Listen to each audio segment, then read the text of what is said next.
Good morning, dear students.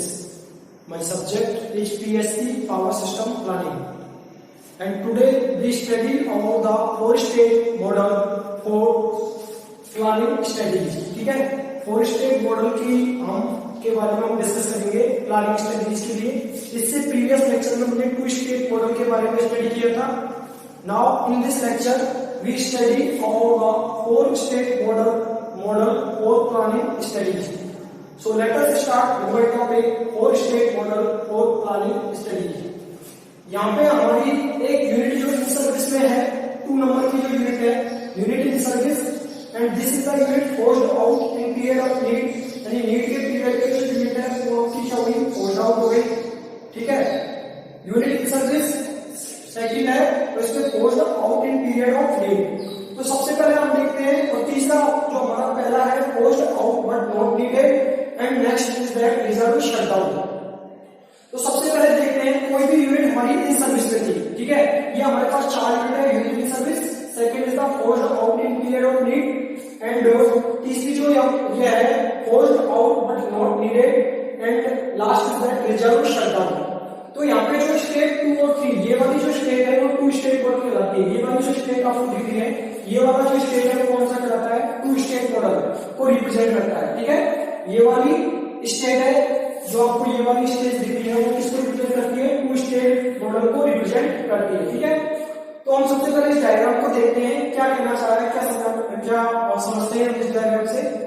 सबसे पहले देखो, जो आपकी यूनिट इन सर्विस है, मींस आपकी यूनिट जो अवेलेबल है आपके पास, वो लैम्डा रेट से आउट ऑफ सर्विस हो रही है। यानी कि लैम्डा रेट से वो क्या हो रही है, फोर्स्ड आउट रेट पे जा रही है, मींस आउट ऑफ सर्विस जा रही है। ठीक है, जो आपकी यूनिट इन सर्विस में है या अवेलेबल है वो लैम्डा रेट से आउट हो रही है। ठीक है, लैम्डा रेट से फोर्स्ड आउट हो रही है या आउटेज में जा रही है। ठीक है, और जो आपकी फोर्स्ड आउटेज यूनिट है, जो आपकी फोर्स्ड आउटेज यूनिट है या आउट ऑफ सर्विस है जो यूनिट है, वो न्यू रेट से क्या हो रही है, इन सर्विस में जा रही है। लेकिन दोबारा से इसके मेंटेनेंस का काम करने के द्वारा फोर्स्ड आउटेज यूनिट पे दोबारा से ये क्या करती है, फोर्स्ड आउटेज जो यूनिट है वो किस में जा रही है, न्यू रेट से in service, unit in service में जा रही है, यानी दोबारा से यूनिट इन सर्विस हो रही है। ठीक है, इसके बाद में हम देखते हैं जो ये जो forced out in period of need, यानी कि पीरियड जो नीड के पीरियड के दौरान ये फोर्स्ड आउट में है। ठीक है, अब देखो ये वाली जो यूनिट है, फोर्स्ड आउट जो यूनिट है, ठीक है, जिसमें फोर्स्ड ऑलरेडी आउटेज आया हुआ है, उस यूनिट को 1/d रेट से वो क्या हो रहा है, forced out but not needed. Forced out तो हुई है, लेकिन यहाँ पे आवश्यकता नहीं है, इस यूनिट की क्या नहीं है, आवश्यकता नहीं है। जब इस यूनिट की आवश्यकता नहीं है तो इस यूनिट को हम क्या करते हैं, न्यू रेट से रिजर्व शटडाउन में डाल देते हैं। लेकिन जो हमारा फोर्स्ड आउट यूनिट जिसकी हमको रिक्वायरमेंट नहीं है, जिसकी आवश्यकता नहीं है, उसको न्यू रेट से हम किसमें डाल देते हैं, रिजर्व शटडाउन में डाल देते हैं। इसमें डाल देते हैं रिजर्व शटडाउन में। ठीक है, और जो आपका जो फोर्स्ड आउट जो बट नॉट नीडेड, यानी कि यूनिट वो ऐसे है जिसमें फोर्स आउटेज है लेकिन उसकी आवश्यकता नहीं है, उसको 1/t रेट से forced out in period of need में डाल देते हैं। ठीक है, इसके बाद में देखो यहाँ पे आपने क्या किया, जो भी आपकी फोर्स्ड आउट यूनिट थी जिसकी आवश्यकता नहीं थी, उसको न्यू रेट से रिजर्व शटडाउन में डाल दिया। फिर इसके बाद में 1 - P/T रेट से, 1 - P/T रेट से जो आपकी रिजर्व शटडाउन यूनिट है उसको इन सर्विस में ले आते हैं। ठीक है, इन सर्विस में लाते हैं। 1 - P/T रेट से जो रिजर्व शटडाउन यूनिट है उसको इन सर्विस में ले आते हैं। ठीक है, किस रेट से, 1 - P/T रेट से।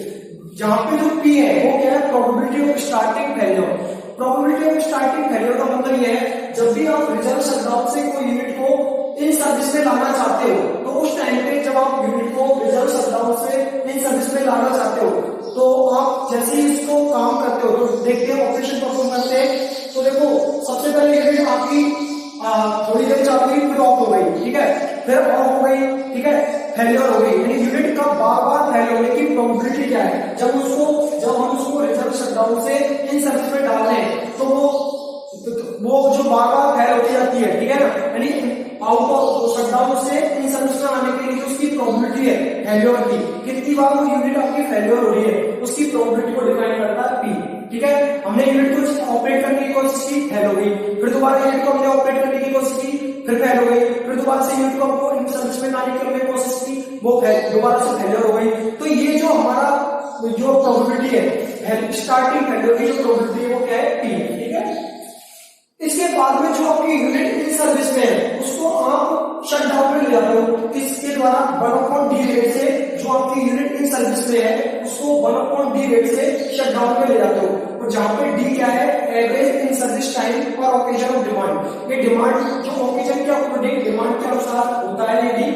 जो यहाँ से जो आपकी यूनिट इन सर्विस में है उसको 1/d रेट से रिजर्व शट डाउन में डाल देते हैं। मींस रिजर्व रखने के लिए ये काम करना होता है, ठीक है। यहाँ से हमने जो यूनिट थी उसको कहाँ डाल दिया, 1/d रेट से किसमें डाल दिया, रिजर्व शट डाउन में डाल दिया, रिजर्व रखने के लिए, ठीक है।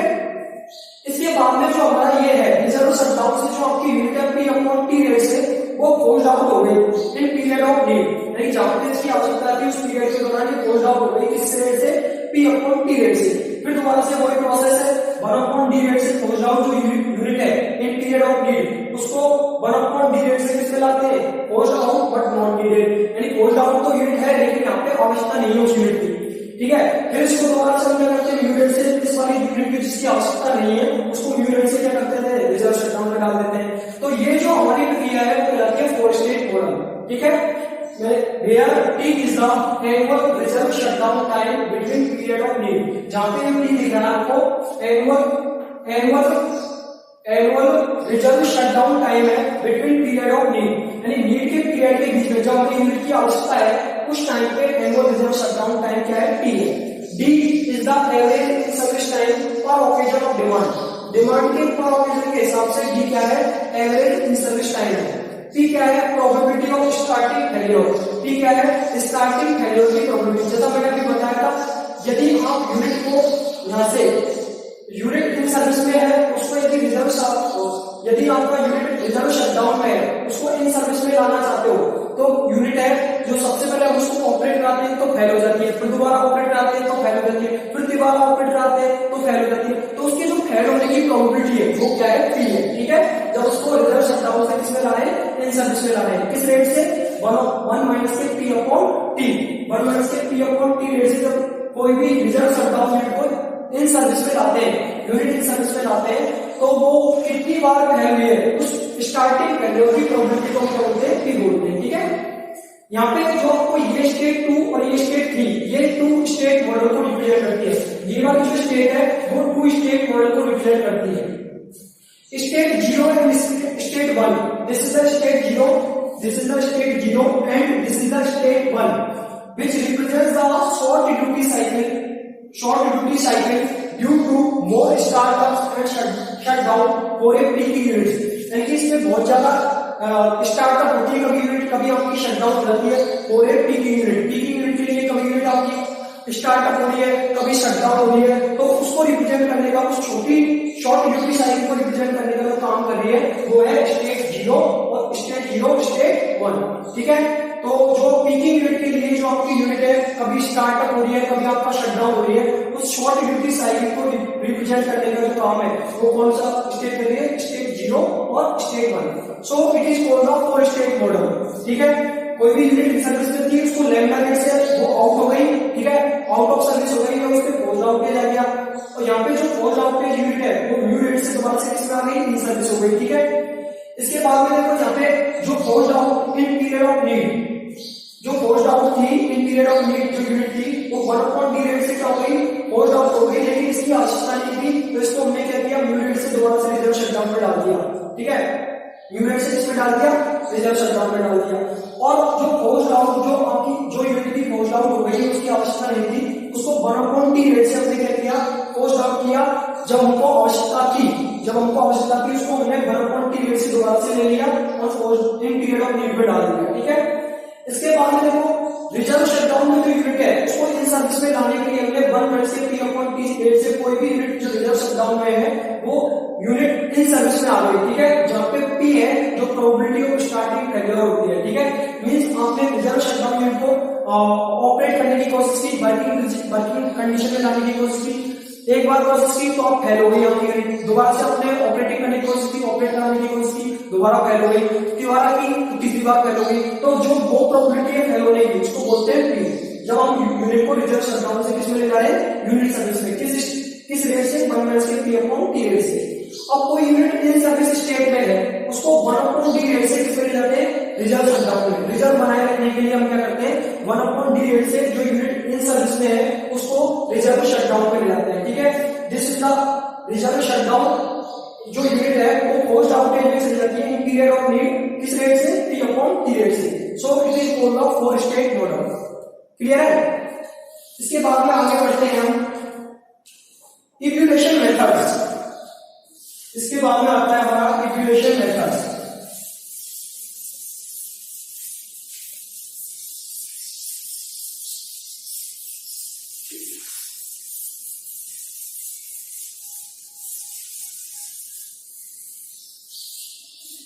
Evaluation methods for scheduled outage. Evaluation methods for scheduled outage. For scheduled outage. For scheduled outage.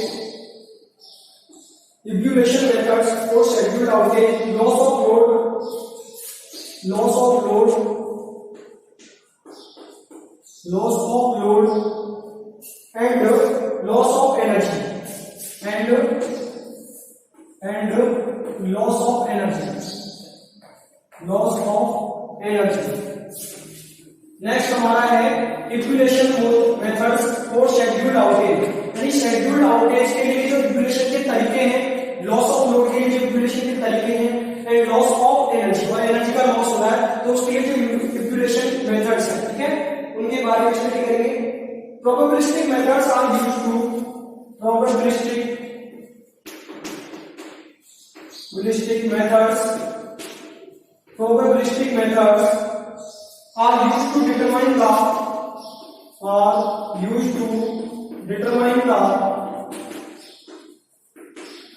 probabilistic method are used to determine the loss of load expectation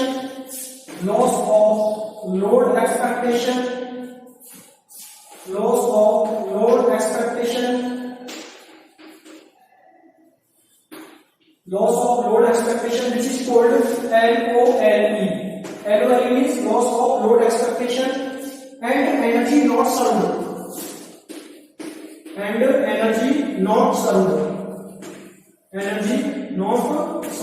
ENS. ठीक है, एनर्जी नॉट सर्व का मतलब आपके जो outage की वजह से कितने लोड, जो आपके लोड को एनर्जी सर्व नहीं हो पाई है, which is called energy load not serve. ठीक है, ENS। Next point is that it is used to determine adequate reliability. It is used to determine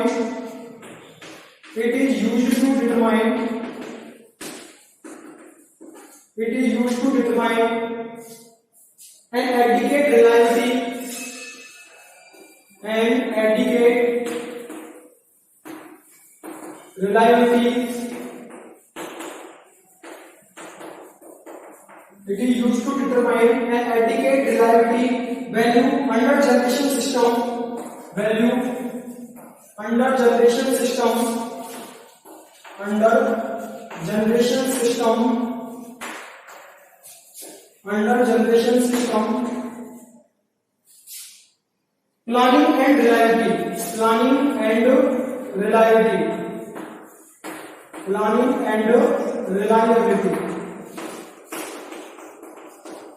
planning and reliability it is helpful us to get a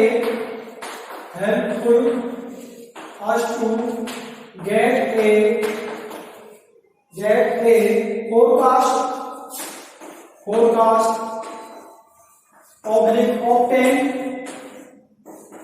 obtain the number of days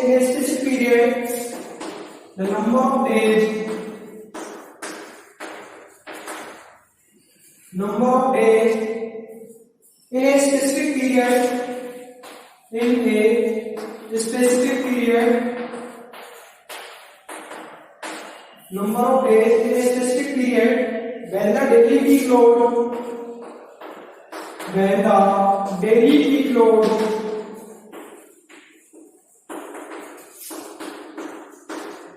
daily peak load exceed the available capacity, exceed the available capacity, exceed the available capacity,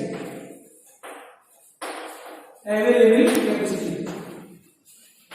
next हमारा आता है evaluation methods for scheduled outage, loss of load and loss of energy. Probabilistic methods are used to determine the loss of load expectation and energy not served. जो probabilistic methods है जिसमें हम probability check करते हैं, probability को determine करते हैं, यानी कि लॉस ऑफ लोड एक्सपेक्टेशन और एनर्जी नॉट सर्व्ड, एलओ, एलई और पीएनएस को डिटरमाइन करने के लिए प्रोबेबिलिस्टिक मेथड्स का हम उपयोग करते हैं. It is used to determine an adequate reliability value under generation system planning and reliability. यानी जनरेशन सिस्टम प्लानिंग और रिलायबिलिटी के अंतर्गत एक एडिकेट रिलायबिलिटी वैल्यू यहाँ उपयोग में लेते हैं, डिटरमाइन करते हैं. ठीक है, it is used to determine, यह डिटरमाइन करना उपयोग में होता है. एडिकेट रिलायबिलिटी, एडिकेट रिलायबिलिटी को डिटरमाइन करना उपयोगी होता है, एडिकेट रिलायबिलिटी वैल्यू को डिटरमाइन करना उपयोगी होता है under generation system planning and reliability. यानी जनरेशन सिस्टम प्लानिंग और रिलायबिलिटी के अंतर्गत एडिकेट रिलायबिलिटी, एक एडिकेट रिलायबिलिटी वैल्यू को डिटरमाइन करना उपयोगी होता है. ठीक है, इसको डिटरमाइन करने के लिए क्या काम में लेते हैं, इट इज यूज्ड, इसको उपयोग में लेते हैं to determine adequate reliability value. एक एडिकेट रिलायबिलिटी वैल्यू को डिटरमाइन करने के लिए इसी उपयोग में लेते हैं. किसके लिए, under generation system planning and reliability. Generation system planning और रिलायबिलिटी के अंतर्गत एक एडिकेट रिलायबिलिटी वैल्यू को डिटरमाइन करने के लिए इसका उपयोग करते हैं, इसके उपयोग में लेते हैं. नेक्स्ट है, it is helpful us to get a forecast. यानी ये हमें फोरकास्ट करने में हेल्पफुल होती है. ठीक है, उपयोगी होती है, यानी फोरकास्ट करने में, अनुमान लगाने में ये क्या होती है, उपयोगी होती है. ठीक है, obtain the number of days in a specific period when the daily peak load exceed the available capacity. जब daily peak load available capacity से एक्सीड करता है तो उन नंबर ऑफ, उस स्पेसिफिक पीरियड के लिए नंबर ऑफ डेज को यहाँ पे ऑब्टेन करते हैं, प्राप्त करते हैं. यानी उस स्पेसिफिक पीरियड के लिए जब हमारा डेली पीक लोड है वो अवेलेबल कैपेसिटी से एक्सीड करता है तो उस स्पेसिफिक पीरियड के लिए नंबर ऑफ डेज को इसके द्वारा ऑब्टेन करते हैं. यानी कितने नंबर ऑफ डेज के लिए जो हमारा है daily peak load available capacity से एक्सीड कर रहा है, उस स्पेसिफिक पीरियड के लिए नंबर ऑफ डेज को यहां से ऑब्टेन करते हैं, प्राप्त करते हैं. नेक्स्ट आता है हमारा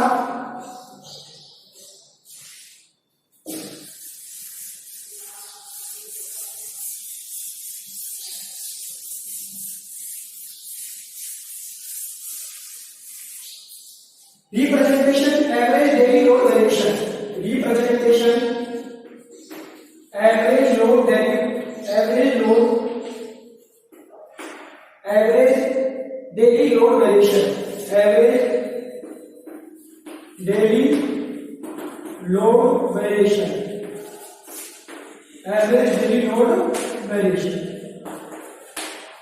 Here the curve is shown for the base load and peak load. This is the base load, या इसको स्टेबल लोड भी हम बोल सकते हैं. This is the base load या स्टेबल लोड.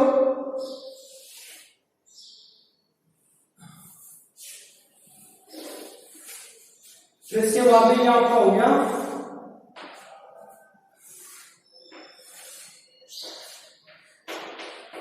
ये आपका है पीक लोड. ये आपका हो गया पीक लोड और ये हो गया स्टेबल लोड जिसको बेस लोड भी हम बोलते हैं. ये आपका हो गया बेस लोड. ठीक है, ये आपका क्या हो गया, बेस लोड. ठीक है, बेस लोड. इसके बाद में यहाँ पे जो आता है ये टाइम हो गया, ये टाइम हो गया 0-12 डेली के लिए निकाल रहे हैं तो 24 आवर्स हो गए. ठीक है, and it is the 24 hour. ठीक है, तो ये डेली लोड कब हो गई, ऑफ टाइम है जो आवर्स में है, और यहाँ पे जो लोड है वो मेगावाट में है. ठीक है, तो ये आपकी जो एक कर्व दिखाई गई है, एक कर्व दिखाई गई है एवरेज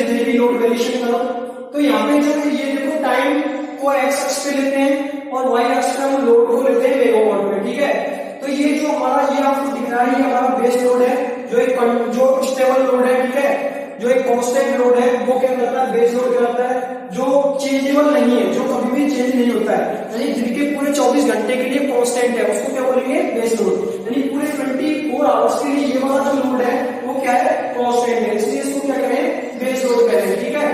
जैसे इसको 20 मेगावाट का नाम दे दूं, 40 मेगावाट का नाम दे दूं, इसके बाद में इसको दे देते हैं 120 मेगावाट का, ठीक है, 80 मेगावाट, ठीक है। तो ये हमारा क्या हो गया, बेस लोड, जिसको हम स्टेबल लोड भी बोलते हैं या कांस्टेंट लोड भी बोलते हैं, जो दिन के पूरे पीरियड के लिए, यानी 24 आवर्स के लिए, एक दिन के लिए क्या रहता है, कांस्टेंट रहता है। यदि हम डेली इसकी बात करें, average daily load variation, average daily load variation curve है, तो दिन के पूरे 24 घंटे के लिए जो कांस्टेंट लोड है उसको बेस लोड बोलेंगे या स्टेबल लोड या constant load. This is called peak load. इसमें जो पीक लोड है उसमें वेरिएशन आते हैं, टाइम के अलग अलग टाइम पर जो है पीक लोड है वो अलग अलग होता है। जैसे यहाँ पे देखें तो 12 बजे आपका पीक लोड ये है, इसके बाद में आगे देखें तो यहाँ पे आपका पीक लोड कुछ अलग है, आगे जो भी आपका टाइम है 5 बजे 6 बजे, उसका जो आपका पीक लोड है वो ये है, ठीक है। तो पीक लोड में वेरिएशन आते हैं टाइम के अकॉर्डिंग, ठीक है, ये हमारा है। इसके बाद में हम देखते हैं नेक्स्ट जो डायग्राम है देखते हैं, annual daily peak load variation.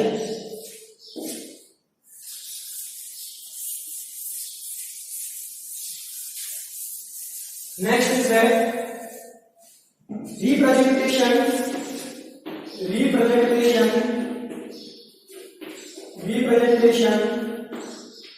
Annual daily peak load variation. Annual means सालाना, 365 दिन निकालेंगे, 365 डेज के लिए निकालेंगे daily peak load variation, daily peak load variation, peak load variation, peak load variation. So the diagram is like that. जो curve है कुछ इस तरीके से बनेगी आपकी,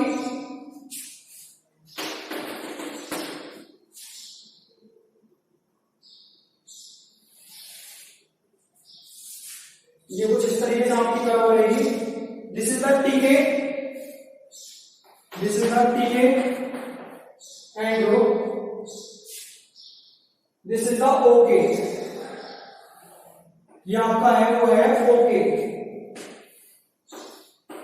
ये आपकी स्टोर्ड कैपेसिटी है, ये है स्टोर्ड कैपेसिटी, इंस्टॉल्ड कैपेसिटी,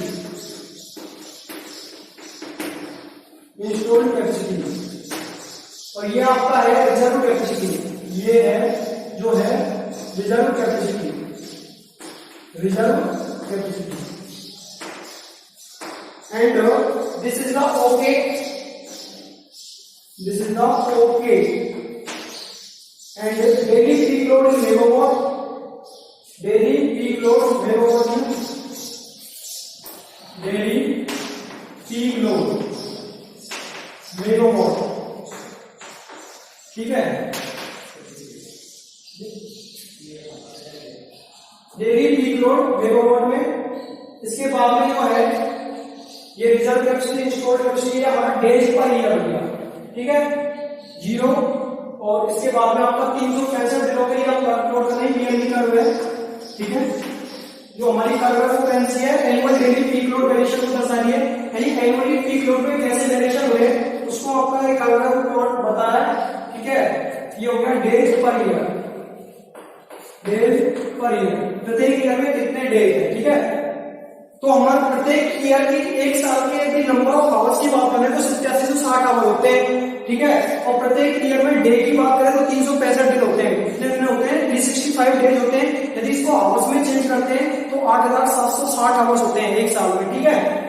तो यहाँ पे जो है annual daily peak load variation curve है वो दिखाई गई है, जिसमें where okay is the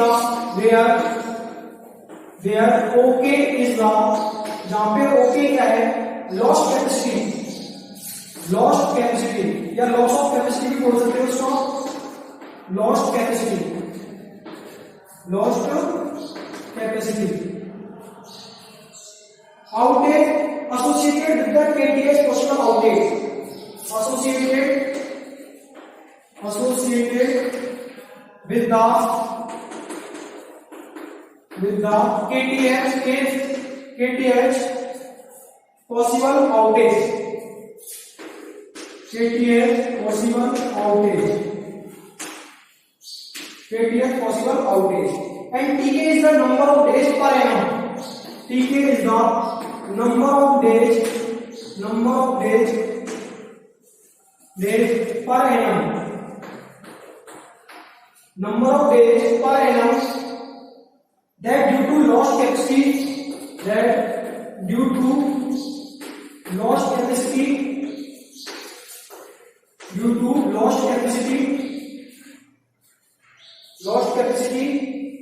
okay, there will be load loss. There will be load loss. इसके बाद में क्या होगा, यहाँ पे लोड लॉस होगा. There will be लोड का लॉस होगा, load loss. So this curve defines the annual daily peak load variation. Here the curve x axis पे days per year है और y axis पे आपका जो लोड है वो मेगावाट में है, daily peak load है जो मेगावाट में है. This is the installed capacity of power plant and this is the result capacity, where OK is the lost capacity associated with the KTH possible outage. मान लो 2-3 KTH का मतलब 1, 2, 3 कितने आपके outage आए, कितने संभव आउटेज आए, उसके लिए जो लॉस्ट कैपेसिटी है वो इससे जुड़ी हुई है. ठीक है. And Tk is the number of days per annum, यानी पर एनम में कितने नंबर ऑफ डेज है that due to lost capacity okay. And lost capacity okay के दौरान पर एनम में number of days there will be load loss. तो वहां पे क्या होगा, लोड लॉस होगा. ठीक है. तो this type of curve here the stored capacity and the result capacity. It is the when it is used to obtain the number of days. ये number of days को obtain करने के लिए काम में आती है in a specific period. एक specific period में when the daily peak load will exceed the available generation. जब daily peak load available generation से exceed करता है तो उस specific period के लिए उन number of days को obtain करने के लिए ये उपयोगी है. ठीक है. इसके अलावा ये forecast को बताने में भी ये हेल्पफुल है. ठीक है. यदि हमारा पीक लोड जो हमारा अवेलेबल जनरेशन से एक्सीड कर रहा है तो उस टाइम पे उस स्पेसिफिक पीरियड के लिए नंबर ऑफ डेज को ऑब्टेन करने के लिए काम में लेते हैं. ठीक है. This is the stored capacity, this is the daily peak load megawatt and this type of curve where okay is the lost capacity associated with the possible outage. संभव आउटेज के कारण जो हमारा कैपेसिटी का लॉस हुआ है, कितनी capacity हमारी लॉस हुई है, या लॉस ऑफ कैपेसिटी का लॉस होना. Next is the Tk is the number of days per annum that due to the loss capacity के दौरान okay there will be load loss. यानी इस कैपेसिटी के दौरान जब हमारा पीक लोड से अधिक हमारा अवेलेबल जनरेशन पीक लोड को एक्सीड कर गया है उस टाइम पे कितना लॉस्ट कैपेसिटी लॉस्ट हुई है. ठीक है. उसको रिप्रेजेंट कर रहा है ओके. ठीक है. नेक्स्ट आता है हमारा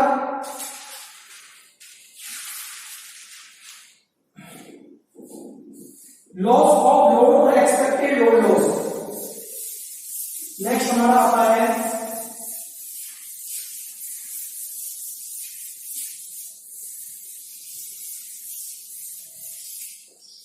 loss of load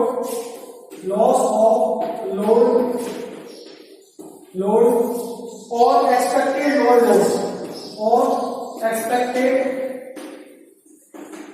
load loss which is called PLL. ठीक है. लॉस ऑफ लोड बोल दो या इसको एक्सपेक्टेड लोड लॉस भी हम कह सकते हैं. ठीक है. The loss of load due to capacity outage, the loss of load due to capacity outage, due to capacity outage, due to capacity outage due to capacity outage. Okay is defined as capacity outage को हमने क्या बोला था, okay is defined as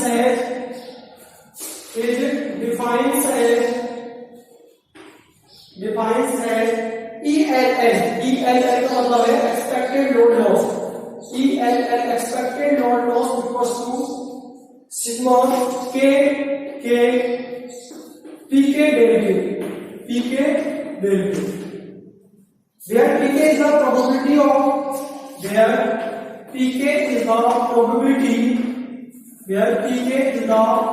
probability of probability of KTH possible outage, KTH possible outage, KTH possible outage की जो probability है, यानी k number of outage के लिए possible outage की जो probability है वो क्या है pk, and LK ठीक है।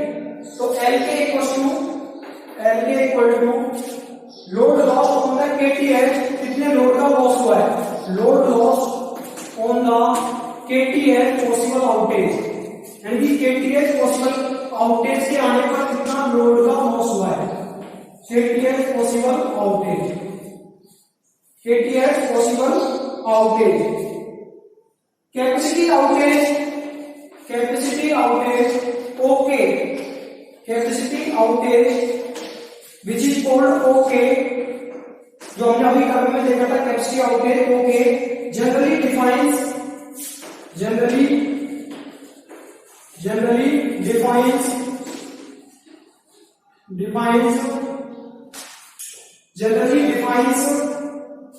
and determined through forced outage rate, defines and determined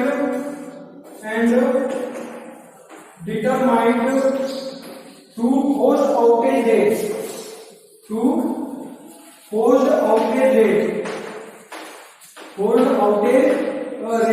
which is called FOR, forced outage rate। इसको अनएबिलिटी भी हम बोलते हैं।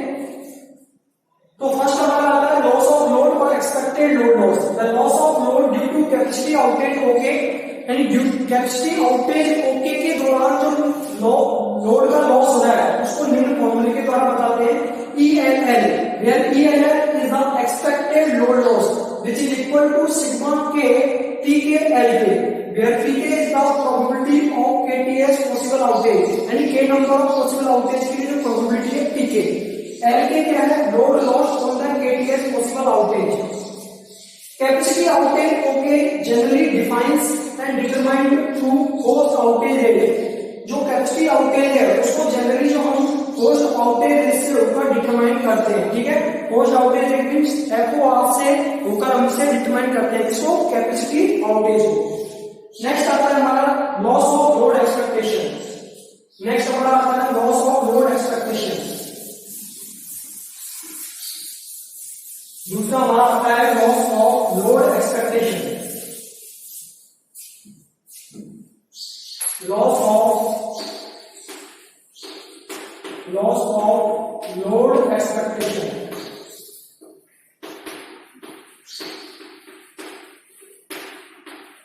loss of load expectation। दूसरा ये है हमारा, पहला हमने पढ़ा था लॉस ऑफ लोड और एक्सपेक्टेड लोड लॉस, दूसरा हमारा हो गया loss of load expectation. The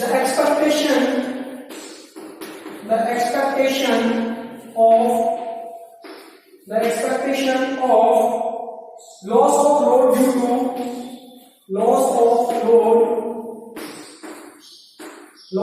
load due to capacity outage OK is defined as due to capacity outage OK, capacity outage जिसको हम क्या कहते हैं OK is defined as इसका फॉर्मूला होता है LOLE, which is called loss of load expectation, sigma k Pk Tk,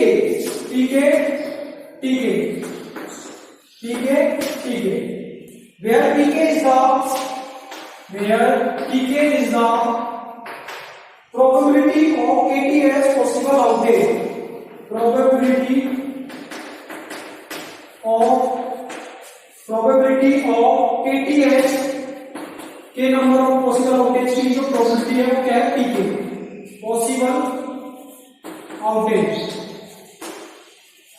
next हमारा है Tk is the number of days, Tk is the number of days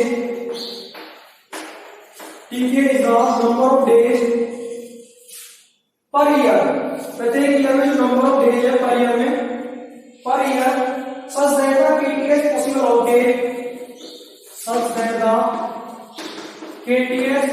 outage KTH possible outage, KTH possible outage causes load loss, causes load loss. Next हमारा आता है loss of load expectation. The expectation of loss of load, loss of load यानी load का जो loss होता है उसकी जो एक्सपेक्टेशन है due to capacity outage, capacity outage के दौरान इस डिफाइंड है, उसको इस तरीके से डिफाइन करते हैं LOLE. LOLE is loss of load expectation equal to sigma K Pk del K, where Pk is the probability of KTH possible outage and Tk is the number of days per year such that the KTH possible outage causes load loss. जिसके कारण जो KTH के number of जो हमारे possible outage आ रहे हैं जिसके कारण लोड का लॉस होता है, उस number of days per year को Pk रिप्रेजेंट करता है. इसके बाद में है नेक्स्ट हमारा है शेड्यूल्ड आउटेज. इसके बाद में आता है शेड्यूल्ड आउटेज. नेक्स्ट है हमारा शेड्यूल्ड आउटेज. तीसरा है scheduled outage. Scheduled outage, scheduled outage the practical case units, practical case units, practical case units are removed for service, are removed for service, are removed for service, are removed for service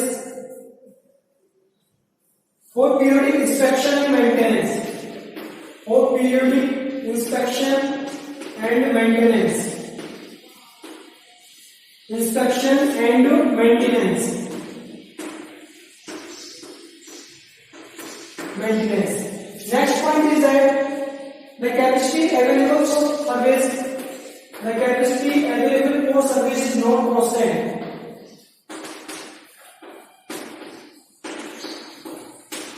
Available for service, service is not constant.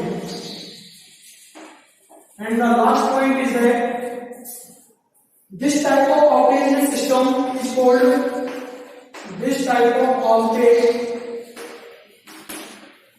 this type of outage in a system is called, in a system is called scheduled outage, is called as scheduled outage, scheduled outage. तो next आता है हमारा scheduled outage. The practical case units are removed for service for periodic inspection and maintenance. Practical case units are removed for service. Practically हम जो service के लिए और periodic inspection के लिए और मेंटेनेंस के लिए जो यूनिट्स हैं उनको रिमूव कर देते हैं. ठीक है. The capacity available for service is not constant. यहाँ पे जो यूनिट के लिए सर्विस के लिए जो कैपेसिटी अवेलेबल है, जो कैपेसिटी सर्विस के लिए अवेलेबल है वो कांस्टेंट नहीं होती है. Next, this type of outage in system is called as scheduled outage. इस प्रकार का जो आउटेज है जो सिस्टम में आ रहा है उसको हम शेड्यूल्ड आउटेज कहते हैं. ठीक है. तो प्रैक्टिकल केस में जो यूनिट्स हैं उनको रिमूव करते हैं सर्विस के लिए, या उसका कोई पीरियडिक इंस्पेक्शन का काम चलाना है या मेंटेनेंस का काम चलाना है तो उसको प्रैक्टिकल केस में यूनिट्स को क्या करते हैं, रिमूव करते हैं. दूसरा, जो सर्विस के लिए जो कैपेसिटी अवेलेबल है वो कांस्टेंट नहीं होती है.